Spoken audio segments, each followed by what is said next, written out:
Oli, oli. Hoy vamos a leer el libro Visa, un legado de amor. Es de la autora Odilia Lindquist. Presentación. La historia de este libro se basa en personajes reales. Los nombres y los lugares fueron cambiados para proteger la privacidad de las personas, pero parte de la narración es verdadera. Nacida en el siglo pasado, exactamente el 6 de octubre de 1922, en una ciudad sudamericana. Visa tenía la piel tan blanca como la mandioca o yuca cuando se le quita la cáscara, y sus ojos parecían dos bolitas azules como el color del cielo del verano, todo azul, sin siquiera una nube. Su piel tan clara se debía al hecho de ser de ascendencia holandesa. Sus antepasados paternos habían llegado a Sudamérica desde Holanda y se habían establecido en una región boscosa. Al nacer, sus padres la llamaron Elena y fue registrada como Elena Martínez Rivera. Sin embargo, después de la llegada de los bisnietos, pasó a ser llamada con mucho cariño tan solo Visa. A pesar de haber vivido buena parte de la vida en el siglo XX, época en la que la mujer aún no había conquistado espacio en la sociedad, Visa era una mujer extraordinaria y muy adelantada a su generación. Fue docente y después de que sus dos hijos se graduaran cursó pedagogía. Fue directora de colegio y después secretaria por largos años. Tenía una caligrafía que daba envidia a cualquier persona y una redacción exquisita. Amaba las artes y transitaba por ellas sin virtuosidad, pero con sensibilidad y buen sentido. Le gustaba retratar la naturaleza en las telas que pintaba. Conocía un poco de música y tocaba el armonio. Es un pequeño órgano con teclado semejante al del piano, pero mucho más chico, que emite sonido al mover los pedales con los pies. Confeccionaba su propia ropa y la de sus hijos cuando aún eran pequeños. Bordaba con una habilidad incomparable y en el arte culinario era una verdadera chef. Como puedes notar, Visa era una mujer poco común, realmente polivalente. Siempre fui su fan incondicional. Solo había una cosa que me intrigaba en ella. Como dice el refrán, no hay bueno sin defecto. En el caso de ella, el único demérito era su equipo de fútbol preferido. ¡Ay, caramba! Con tanto equipo bueno en el mundo, justo ese. Y lo peor de todo es que su hijo, o sea, mi marido, tomó su lugar para que la hinchada no sufriera una baja. ¿Te imaginas? ¿Te da curiosidad saber qué equipo es ese, verdad? Pero, por favor, no me pides que revele ese secreto. ¿Me perdonas? Capítulo 1. Dulces recuerdos. La doctora Laura llegó más temprano a la clínica ese martes por la mañana. Estacionó el auto en el garage mientras era recibida por el señor Antonio, el encargado del estacionamiento, un señor simpático y muy ingenioso que vino desde el interior del país y que conocía por nombre a todo el personal. Buenos días, doctora Laura. ¿Comenzará las consultas más temprano hoy?, preguntó sonriendo el bondadoso señor. Ay, buenos días, señor Antonio. Tengo tareas adicionales y necesito algunas horitas extras, respondió la joven doctora, mientras salía del auto. A quien madruga, Dios le ayuda, doctora, dijo enseguida aquel sabio hombre que siempre tenía un proverbio o un dicho popular para usar en el momento exacto. Ay, es verdad, señor Antonio, siempre es bueno contar con su ayuda, ¿verdad?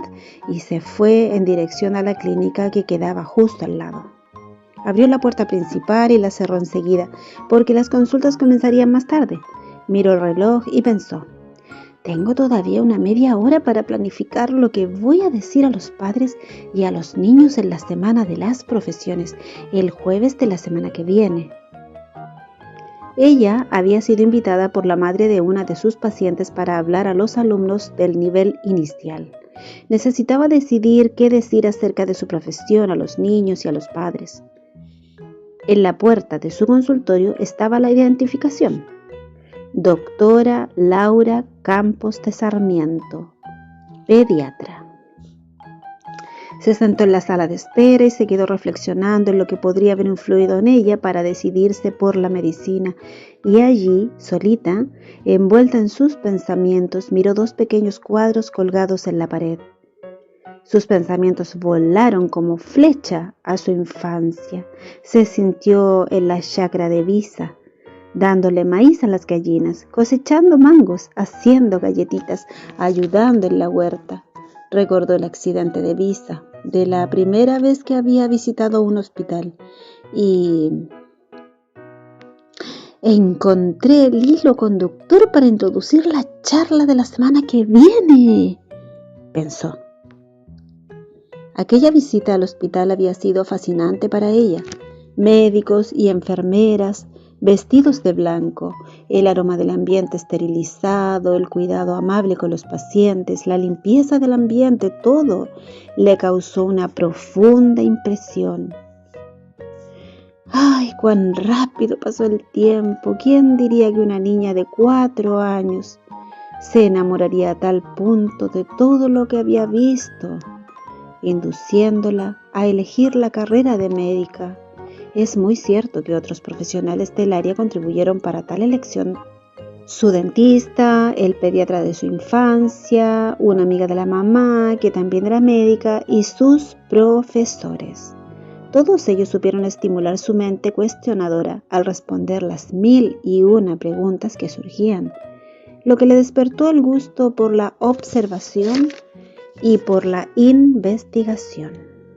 Entre todos, no podría jamás olvidarse del apoyo incondicional de sus padres y demás familiares que siempre supieron valorar su trabajo y rodearla de mucho amor. Se puso feliz con ese progreso al pasado, abrió la puerta del consultorio y todavía le restaban 30 minutos antes de la primera consulta del día. Se sentó frente a la computadora y comenzó a escribir lo que diría en la charla. Tenía aproximadamente 4 años y jugaba con bloquecitos, sentada en la alfombra de la sala mientras mis padres miraban el noticiero de la noche. Estaba concentrada en mi proyecto porque quería construir un castillo grande. Juntaba las piezas de colores una a una, formando una gran plataforma. Planeaba usar todas las piezas, porque ese sería el mayor castillo que habría construido. En eso sonó el teléfono. Capítulo 2. La llamada telefónica. Laurita jugaba con sus bloquecitos sentada en la alfombra de la sala mientras sus padres miraban el noticiero de la noche. Concentrada en su proyecto, construía un gran castillo, juntaba las piezas de colores una a una con lo que formaba una gran plataforma. Planeaba usar todas las piezas porque ese sería el mayor castillo que alguna vez hubiera construido. En eso el teléfono sonó. Su mamá se levantó del sofá y se fue a atender la llamada. Hasta ahí todo bien. Laurita seguía atenta, armando el castillo, pieza a pieza. La base del castillo estaba lista. Ahora comenzaría a levantar las enormes paredes cuando escuchó las frases que su mamá decía al teléfono. ¿Cuándo fue? ¿Fue grave? ¿Pero tuviste que llevarla al hospital? ¿Cuántos? ¿Todo eso? Laurita dejó de encajar las 2 piezas que estaban en sus manos y miró a su mamá. Podía ver perfectamente la mesita del teléfono y a su mamá desde donde estaba sentada. La niña se dio cuenta, por la expresión en su rostro, que las noticias no eran buenas. ¿Qué había sucedido? ¿Le habría pasado algo a la abuela? ¿O quizás a la tía Rebeca? También podría haberle ocurrido algo a Visa. Interrumpió su trabajo y puso aún mayor atención a lo que estaba diciendo su mamá. Mami, ¿crees que debemos ir para ayudar a cuidarla? Bien, pensó Laurita, no es nada con la abuela. Queda saber si es con la tía Rebeca o con Visa. Escuchó bien cuando la mamá, al despedirse, dijo: «Está bien, mami. Si necesitas alguna cosa, no dudes en llamar. Vamos a orar por ella. Besos y buenas noches».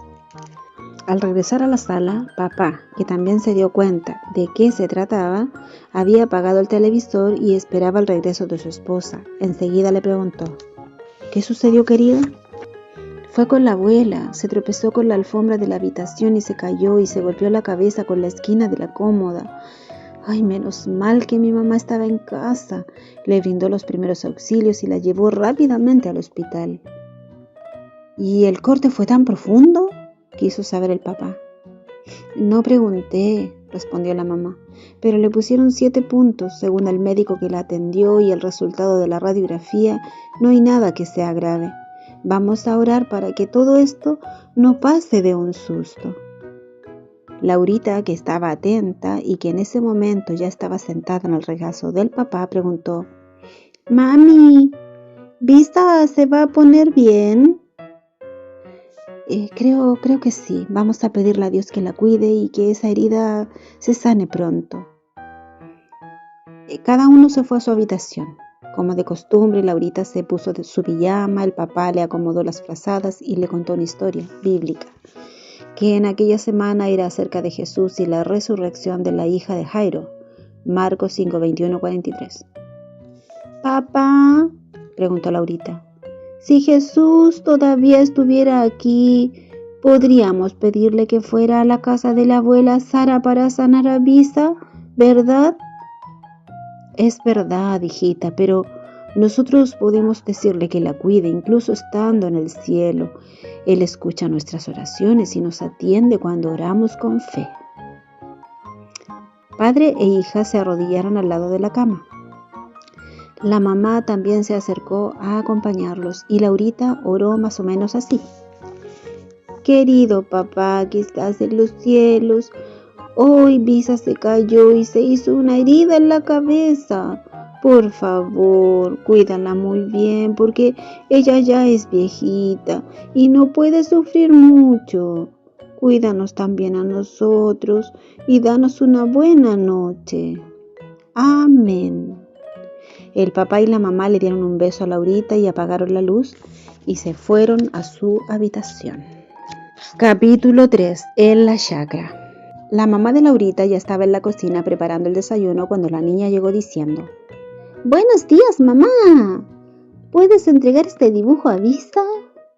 Laurita le extendió una hoja a su mamá y le explicó: «Hice este dibujo ni bien me desperté y quiero que se lo des. Es un regalo mío. Creo que le va a gustar».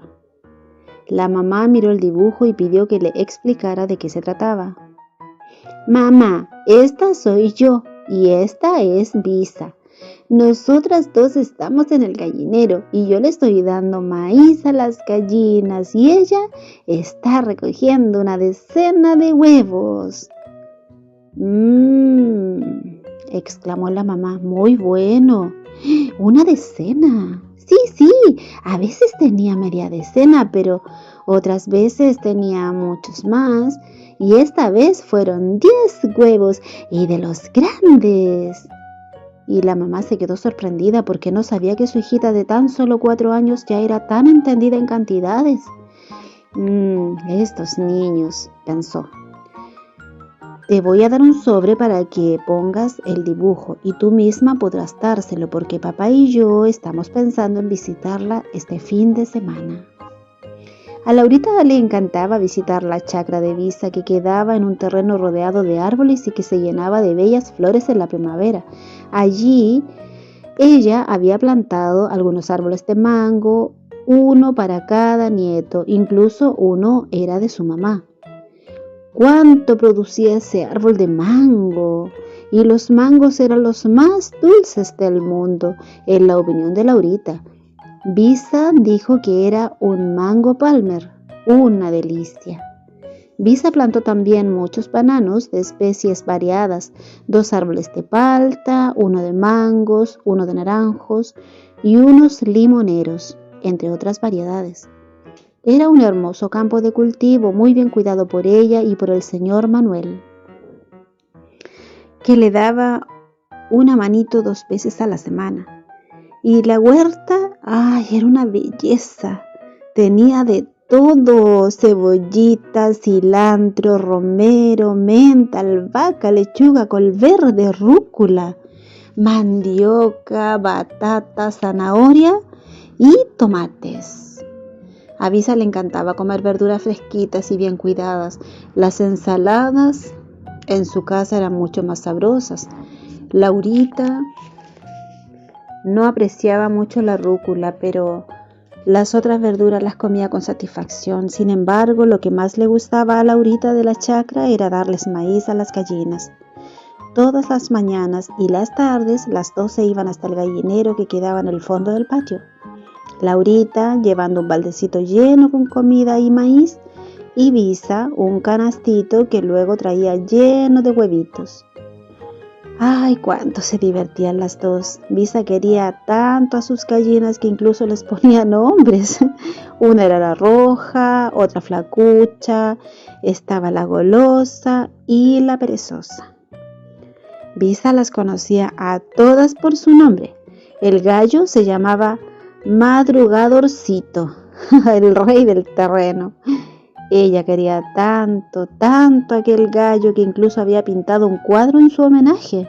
Es que era tan bonito. Todas las mañanas se las despertaba con su cocorococó. Ni bien comenzaba a amanecer, el gallo, que no era perezoso, soltaba el grito ¡cocorocó!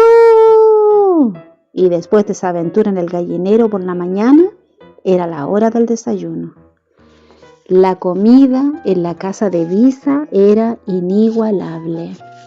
Imagina una comida deliciosa, pero muy deliciosa. Había pan casero, masitas de coco, galletitas, leche, cebada, jugo de mango, maíz molido, torta de choclo y frutas variadas. A veces ella nos sorprendía con nuevas recetas deliciosas. ¿Sabes? Visa hacía todas esas cosas con mucho cariño, y aún más cuando sabía que su bisnieta aparecería por allá. Entonces llenaba latas con varias galletas y frascos con deliciosas compotas. Laurita se empanzaba.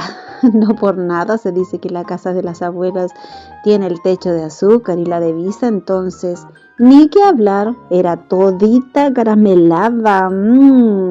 Laurita se puso muy triste cuando supo que Visa vendería la chacra, porque en la opinión de sus 3 hijos, el tío Edu, el tío Marcos y la abuela Sara, no era seguro que una viuda de más de 80 años quedara viviendo solita. Infelizmente, en nuestra sociedad hay mucha violencia y falta de respeto hacia los ancianos. Por causa de esos malhechores, aquel pedacito de paraíso tuvo que ser vendido. Y Visa pasó a vivir con su única hija, la abuela Sara. Laurita dobló el dibujo con cuidado, lo puso dentro del sobre y lo guardó en el ropero dentro de una mochila que llevaría en el viaje. Era más seguro dejarlo allí para no correr el riesgo de olvidarse al momento de salir. No veía la hora de entregar su obra maestra a la Visa. Menos mal que ya era miércoles. Capítulo número 4. De tal abuela, tal bisnieta.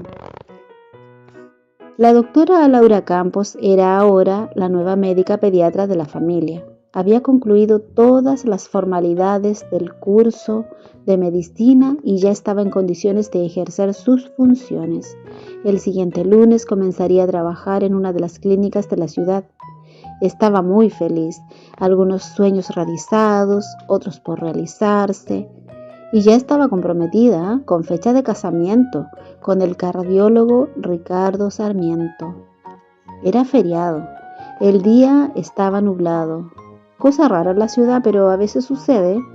Ricardo, el novio, había viajado a otra ciudad a fin de participar de un congreso. Regresaría por la tarde y había prometido cenar con ella. Queriendo sorprender a su novio, decidió preparar los pancitos de Visa, como los llamaba toda la familia. Buscó el viejo cuaderno de recetas de la mamá y en una página que había quedado amarillenta por el paso del tiempo, con la letra de la misma Visa, leyó la receta. ¡Ay, qué nostalgia! Sus pensamientos se fueron hasta aquella casa de campo a la chacra de Visa, donde había vivido emocionantes momentos en su infancia. Ay, cuántas veces había ayudado a Visa a preparar esos pancitos. Con ella había aprendido las tablas de multiplicar y contando las hileras de pancitos o las galletitas que colocaba en la fuente. Recordó que le daba un poco de masa para moldear un pancito en la forma que deseara. Y cierto día hizo un enrolladito. Era el único distinto en la fuente. Cuando salió del horno, ¡qué fiesta! Laurita mostró a todos en la casa el resultado de sus hazañas culinarias, dulces recuerdos de la infancia. Reunió los ingredientes y manos a la obra. Bueno, y si quieren saber la receta dice así: pancitos para la merienda. Ingredientes: 5 tazas de harina de trigo común, 1,5 taza de harina integral, media taza de aceite, 1 cucharadita de sal, 1 cucharada de azúcar, 1 cucharada de levadura, 2 cucharadas de lino molido y 2 tazas de agua. Ahora la preparación. Tamizar los ingredientes secos y agregar la levadura. Mezclar bien los ingredientes, agregar el aceite y el agua y amasar bien hasta alcanzar el punto que no se pegue en las manos. Si es necesario, agregar un poco más de harina. Amasar muy bien, moldear los pancitos en tamaños iguales, pintar la superficie con aceite y echarles enseguida sésamo o avena. Colocarlos en una fuente untada, dejando un espacio de 2 centímetros entre ellos. Dejarlos crecer durante unos 40 minutos hasta que dupliquen su tamaño y llevar al horno caliente a 180 grados Celsius hasta que la corteza esté de color dorado, más o menos unos 30 minutos. Quitar de la fuente y dejar enfriar. Rinde 30 pancitos aproximadamente. Capítulo número 5. Más noticias de la Visa. El teléfono sonó una vez más, trayendo noticia de Visa. La abuela Sara estaba muy preocupada porque el jueves, al despertarse, Visa hablaba de un modo confuso y no podía articular las palabras con precisión. Salían enredadas. Incluso parecía que Visa ni siquiera se daba cuenta que tenía esa dificultad. Ante este problema, la abuela la llevó al hospital nuevamente y el médico pidió una resonancia magnética con urgencia para hacerle un diagnóstico más preciso. Y después del examen verificó que el cerebro de ella había sufrido una lesión interna, un hematoma que había que remover con una cirugía. La mamá de Laurita estaba nerviosa porque las cosas se estaban complicando. Ay, ¿tendrá suficiente fuerza como para soportar esto? ¿Será que con 89 años su organismo aún reaccionaría positivamente? Ay, dudas. La familia, sin embargo, confiaba en Dios y sabía que Él estaba cuidando de cada detalle y haría lo que fuera mejor para ella. Menos mal que la cirugía había sido planificada para el siguiente lunes y ellos podían verla antes. Laurita no hablaba de otra cosa que no sea entregar su regalo a Visa. El papá obtuvo permiso para salir de su trabajo el viernes, enseguida después del almuerzo. Desde la ciudad donde vivían hasta la ciudad donde residía la abuela Sara, había unas 3 horas y media de viaje, y si este transcurría sin ningún problema, podrían incluso visitar a Visa el mismo día. Para disminuir la ansiedad y evitar cualquier apuro, madre e hija comenzaron a hacer los bolsos. Laurita tomó la responsabilidad de organizar la mochila con las cosas que quería llevar en el viaje. 3 horas y media dentro de un auto era mucho tiempo, por eso necesitaba elegir muchas cosas para hacer y ver: libritos de historia, juegos, libros para colorear, la cartuchera con lápices de colores y su revistita preferida, Mis Amigos. No podía olvidar la muñequita preferida y el muñeco de tela, Toñito, que la acompañaba siempre, a donde quiera que fuera. Eran amigos inseparables. En un bolsillo externo puso con mucho cuidado el sobre que contenía el regalo para Visa. Todo listo, pensó. Voy a ver si mamá ya terminó con su bolso.